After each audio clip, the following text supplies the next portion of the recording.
Me decía que si de tú o de usted. De tú, por favor. Me cuesta trabajo. No, por favor, si cenamos juntos y nos tuteamos toda la noche en Pietrasanta. Es cierto, es mejor cierto. que sea de tú. De tú. De tú, sí. Maestro, gracias, muchas gracias. Y tengo que confesar algo. De las noches más enriquecedoras para mí fue aquella cena en Pietrasanta. Pero nosotros disfrutamos mucho también la compañía de ustedes, sí. Fue fantástico. ¿Sí? Fantástico, porque además me gustó ver esta mesa grande, con toda tu familia, Sí, nietos, sí. hijos, amigos. En el verano somos siempre 18, 20 a la mesa todas las noches, sí. Todas es las muy noches, agradable. ¿verdad? Sí, sí. Cambian de restaurante. Cambiamos de restaurante, sí, pero todas las noches toda la familia se reúne. Si llevan amigos, mis nietos, mis hijos llevan amigos, entonces siempre somos bastantes. Sí. Pues yo me siento una privilegiada, gracias otra vez por el honor, No, porque además me sentaron bien juntito. Sí, juntitos, y nos tuteamos. Y nos tuteamos. Esta retrospectiva es importantísima, es la exposición más grande. Esta retrospectiva es la más grande que he hecho en mi vida. Antes había hecho una exposición en el Palacio Real de Milán con 130 obras, y esta tiene 180, y bueno, debo decir que llegar a exhibir en el Museo de Bellas Artes es un gran honor, un gran privilegio. Y además pues tiene para mí un significado muy especial esta exposición, porque fue mi hija Lina la que hizo la curaduría de la exposición. Ella seleccionó las obras y se ha encargado de muchos de los detalles, obviamente en compañía del equipo de Bellas Artes muy calificado. Y bueno, ha sido una experiencia muy agradable. Pero lo ha hecho espléndidamente. Lo ha hecho bien, muy bien. Sí. Cuando hablamos de una retrospectiva de tu obra, maestro, pues hablamos también de una retrospectiva de tu vida. Pues sí, la verdad es así. Aquí esta retrospectiva empieza en 1949, imagínate.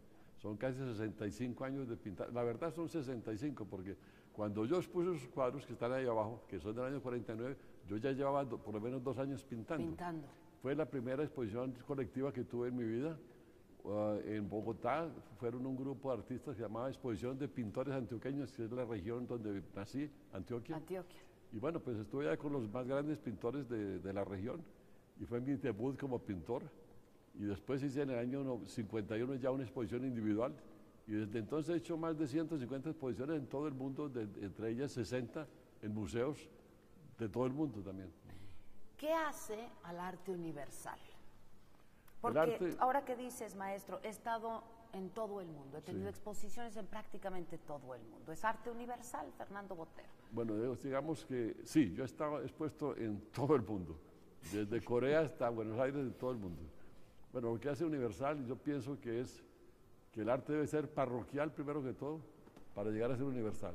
Y tiene que tener los elementos que mueven al hombre, que es el color, la composición, el dibujo, etcétera, y la poesía que produce esa mezcla de cosas, produce una poesía que es lo que toca al hombre.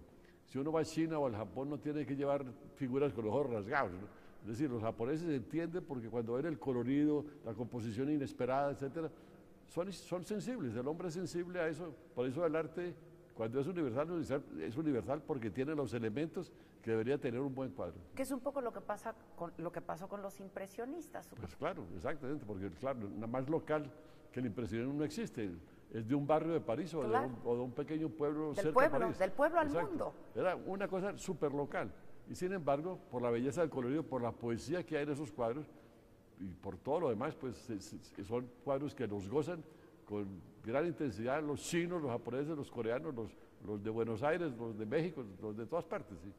Ahora, en esta retrospectiva, el común denominador es el volumen, ¿no? En Fernando Botero. Siempre es como, no sé si desde un principio fue una especie de obsesión, maestro, bueno, pues y luego sí. fue. ¿Cómo te parece? Mira, primero que todo, la primera influencia que tuve fue el muralismo mexicano.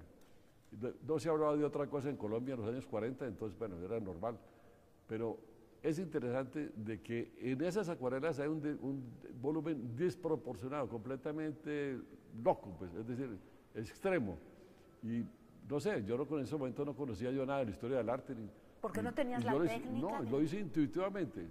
Después, claro, yo racionalicé la importancia del volumen cuando estuve en Italia, porque los italianos, sobre todo los florentinos, fueron los que inventaron la capacidad de producir un volumen sobre una superficie plana. Es decir, es una cosa que nos parece normal hoy en día, pero sobre una superficie plana, crear la ilusión de volumen y de espacio fue una revolución extraordinaria. Que entonces la pintura lo complica más que la escultura, por ejemplo, ¿no? Bueno, son muy ligadas, sí, pero sí, yo sentí una inclinación por la escultura por el hecho de que llevaba haciendo volúmenes imaginarios durante 40 años. Yo empecé con la escultura en el año 75 solamente. Mucho después. Pero del año 45, 46 empecé a pintar. Total que me considero más pintor que escultor por los años que le dedicaba a esto. Sí. Y dibujante también. También, muchos dibujos, también. Me encantan las distintas técnicas, las he practicado todas. La única cosa que nunca me ha gustado es el acrílico. Pero fuera de eso he trabajado en todas las técnicas tradicionales, el pastel, el óleo, la acuarela, y después el bistre, el carboncillo, el lápiz, bueno, todo. ¿Qué es lo más difícil? El óleo, es lo más difícil. Es lo más complicadísimo. Difícil. Nunca se aprende a pintar el óleo bien. Total que bueno, hay que seguir tratando. Ahora, me parece que la pintura es un acto más solitario, más individual, digamos, pues porque vemos las esculturas monumentales que hay a la entrada de Bellas Artes, maravillosas además, que se ven espectaculares, se ven muy bien.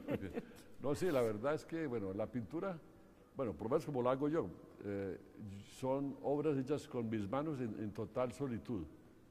¿Solitud se dice? Sí. Solitud, sí. Soledad.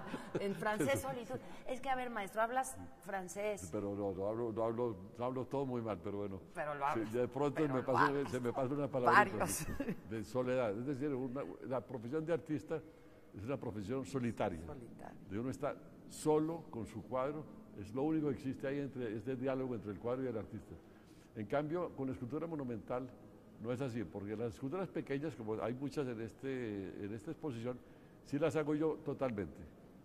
Pero la escultura monumental tiene que haber asistentes, porque es un trabajo físico imposible. Claro. Pero de todas maneras, aunque uno hace la pequeña escultura solo, el yeso, pero después el bronce lo tiene que hacer mucha gente, porque necesita los fundidores, los patinadores, los ciseladores, todo eso son gente que interviene en una escultura. En cambio, en el cuadro, en una pintura, nadie, solamente el artista. Es un por lo menos la forma como yo lo hago.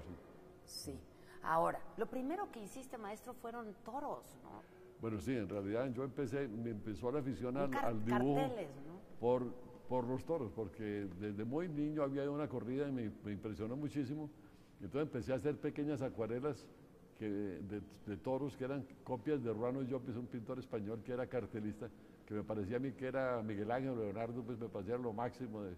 Bueno, entonces yo copiaba esos cuadritos y los vendía en la taquilla donde vendía las boletas para los toros. Entonces, claro, pues ahí me pagaban 2 pesos y pues, me quedaba yo feliz. Esas fueron las primeras ventas que hice, sí. Y después, ¿cuándo sabes que eres artista? Bueno, yo me volví artista. ¿Cuánto hace que soy artista? Sí, ¿cuándo te das cuenta que eres un artista? El día que yo hice una obra que pretendía ser arte. Es decir, un día yo recuerdo que puse una canasta con frutas y hice una acuarela tratando de hacer arte. Ese día uno se convierte en un artista, el día que porque antes lo de los toros eran toros, y era copia, y eran toros, pues claro, era un otro interés. Pero cuando uno se pone en el plan de hacer arte, ya ese día uno es un artista, un pésimo artista seguramente, pero es un artista. Cuando ves las obras de entonces, maestro, ¿qué piensas? Lo que hiciste en lo primero que hiciste. Bueno, pues debo decir que no, lo miro con mucho interés porque me parece interesante el hecho que yo haya intuitivamente descubierto que esa sensualidad, el volumen, era importante en el trabajo. Claro que yo lo miro con gran atención esas obras. Aquí tenemos, desgraciadamente, solamente un original y 2 fotos, que fueron las 3 obras que yo presenté por primera vez en mi vida. Pero tenemos por lo menos las fotos de las 2 obras, sí. El volumen es sensual en Botero. El volumen es importantísimo en el arte. La verdad es que la gran revolución de la pintura se produjo en el momento que Giotto inventó el volumen en el arte, porque antes la pintura en la Edad Media era plana. No se pintaban las cosas, sino el símbolo de las cosas. Entonces todo era, pues, no era sensual, porque ante un símbolo no hay sensualidad. En cambio, en el momento en que se presentó el objeto mismo, volumétrico, lleno de redondeces, de sensualidad que le comunica el artista a la naturaleza, y después que eso creó un movimiento, todo el arte italiano a partir de Giotto se volvió volumétrico. Claro que vinieron después Pablo Uccello, Piero della Francesca, Masaccio, Miguel Ángel, los manieristas, pero todo eso eran volúmenes extravagantes. En realidad eran volúmenes exagerados. Miguel Ángel es súper deforme por ese volumen tremendo que tiene, sí. Sí. Porque bueno, todo el arte italiano es volumétrico. Entonces yo viví en Florencia y eso pues me impactó terriblemente. Me di cuenta, ¿Te lo definió? racionalicé, me definió, sí. Pues ya me di cuenta de verdad que el volumen era una cosa que era importantísima en el arte y que desgraciadamente había desaparecido en el siglo XX, porque el siglo XX vuelve a la pintura plana como era en la Edad Media. Porque los críticos dicen que si un cuadro tiene volumen, entonces no es un cuadro, sino una escultura pintada, la cosa más absurda. Pero, entonces, claro, hay que negar 6 siglos de pintura porque que eso no es pintura, es la cosa más absurda. Demencial. Pero bueno, los críticos dicen cosas así de vez en cuando. A propósito de la crítica, Hombre, la crítica. que luego no te trata bien, maestro, durante un tiempo. Bueno, no, hasta pues, que, bueno, no, pues, hasta que te comprendieron, ¿o qué? No, a mí de vez en cuando me dan palo duro. ¿Te importa? Hoy en día no me importa en absoluto. Lo que pasa es que yo pienso que yo soy el artista que más ha exhibido en museos en el mundo entero, el artista vivo. Total, si a ¿Qué mí más un ha museo, vendido? si a mí un museo me invita a exponer, es porque el director del museo, que es un conocedor de arte, generalmente más conocedor que los críticos, me invita, entonces significa, pues, entonces debo decir que no estoy haciendo algo tan mal. Yo, por ejemplo, fui el primer artista vivo que expuse en el Hermitage de San Petersburgo. Claro que imagínate, pues entonces, ¿qué me importa? Estaba exhibido en cantidades de museos, 14 museos americanos, 7 en el Japón, 6 o 7 en Alemania, bueno, todas partes.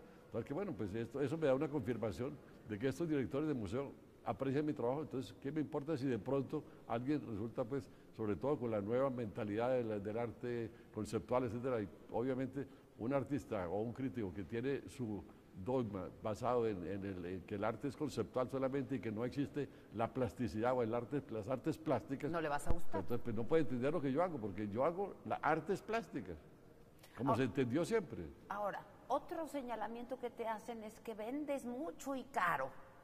Supongo que no siempre fue así. Eso no es culpa mía. No, es pero culpa pues, mía. Sí. como si fuera, ¿por qué pareciera que es un pecado vender y vender Bueno, pues, caro? Porque en ti yo no veo esta imagen, más que la imagen bohemia del pintor de los 20, 30, pues veo un bon vivant. Bueno, sí, digamos que sí, cuando uno tiene éxito, eso inspira ciertas envidias entre la gente de la profesión. Total que cuando un artista empieza a vender caro, dice, no, pues este tipo ya se prostituyó. Es entonces un no se han dado cuenta pues, de que hay una cosa que es la prostitución en el arte y otra cosa es tener éxito. Pues. Claro. Matisse, Picasso, Chagall, Miró, pues todos vendían cantidades y carísimo. Total que bueno, pues y eran hombres pues muy ricos, pero eso no significa pues que el éxito sea prostitución, pues total que bueno. Pero de todas maneras esos precios, como te decía antes, uno no puso los precios, los pone en las subastas. Porque la gente ofrece y esos cuadros no son de uno nunca, sino que son de coleccionistas. Y claro, el precio de un pintor se fija en las subastas, no en una, sino que tiene de manera sistemática. A través de los años, entonces va estableciéndose un precio para un artista y ese es el precio. El cuadro más caro que se ha vendido tuyo, maestro, que $2.300.000, ¿no? Sí, Sotheby's hace unos años. En 2005 se vendió un cuadro, creo que fue en Christie's, en Nueva York. ¿Christie's? Sí, por $2.300.000, que era un grupo de músicos. Sí. Cuando te enteras, te impresionas, te sorprendes. Bueno, debo decir que, uno siempre es muy halagador oír que alguien pagó tanto, porque es una confirmación de que a la persona sí le gustaba el cuadro, porque nadie se puede pagar ese precio si no le gusta el cuadro. Por puro snob lo veo difícil. No, eso le gusta. Total que bueno, pues sí, siempre esos precios dan satisfacción al artista, es normal. Sí. Ahora, es una manera simplista de decir las gordas o los gordos de Botero.